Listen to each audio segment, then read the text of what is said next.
Le sentiment, d'abord, il est clair que je trouve et j'espère qu'un jour, les sites internet des quotidiens, en tout cas pour une partie, ou les sites d'info d'une manière générale, seront payants.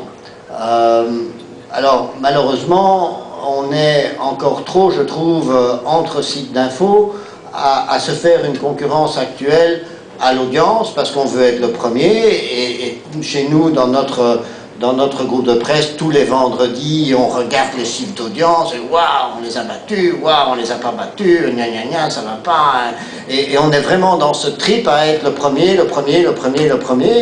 puis à un moment donné, il y a quand même le directeur financier qui dit, écoutez les gars, on a un problème, quoi. Donc, moi, je préférais peut-être être le second, mais rentable, que d'être le premier et pas rentable. Je crois qu'à terme, je vivrai plus longtemps quand même. Mais il faut... Malheureusement, on en est là, parce qu'on ne sait pas très bien où ce marché va aller, et on se dit, quand ce marché sera abouti et mature, il faudra être le premier, parce que gagner notre place à ce moment-là, ça sera beaucoup trop cher. Bon, c'est possible, j'espère que c'est vrai, mais en tout cas, il faut bien qu'il y en ait un qui commence. Et tant qu'on est dans un trip où on dit, moi je veux être le premier, et peu importe à la limite le coût, eh bien, c'est clair qu'on va mettre du gratuit. Donc il faut quelqu'un qui dise, moi, écoutez, ça m'est égal d'être le premier, ce qui m'intéresse, c'est d'être rentable, et donc je le mets payant. Je caricature un peu, hein, mais c'est quand même un peu ça.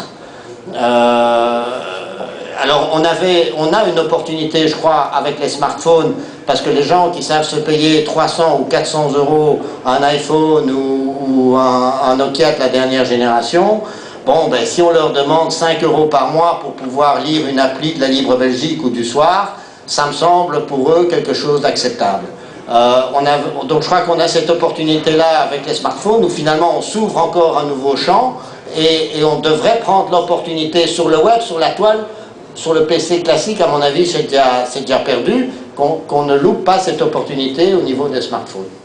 Voilà. Alors sur l'autre partie de votre question, c'est clair qu'il faut être attentif à ce que nous disent nos internautes, et on l'utilise comme je l'ai expliqué, mais il faut aussi savoir que c'est la communauté de nos internautes, et qu'il reste une grande communauté, heureusement, qui n'est pas sur le web.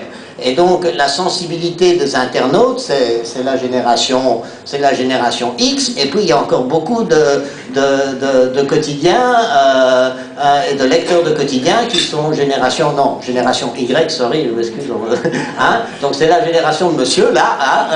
Et puis il y a beaucoup de lecteurs de quotidiens, probablement 80% des lecteurs de quotidiens qui ne sont pas de la génération de monsieur. Hein? Donc ça, il faut en tenir compte. Donc il ne faut pas être omnibulé aussi par ce que nous dit le web. Je crois qu'il y a une sensibilité des internautes sur le web, ils ont une sensibilité par rapport à l'info, ils ont une sensibilité par rapport aux faits divers qui est totalement différente probablement de celle d'un lecteur papier. Et donc il faut intégrer ça, ça nous alimente dans notre réflexion, mais on ne dit pas le web a dit que, et donc on va mettre ça. Voilà, on l'utilise quand on croit que c'est intelligent, et on ne l'utilise pas quand on croit que c'est idiot. Voilà.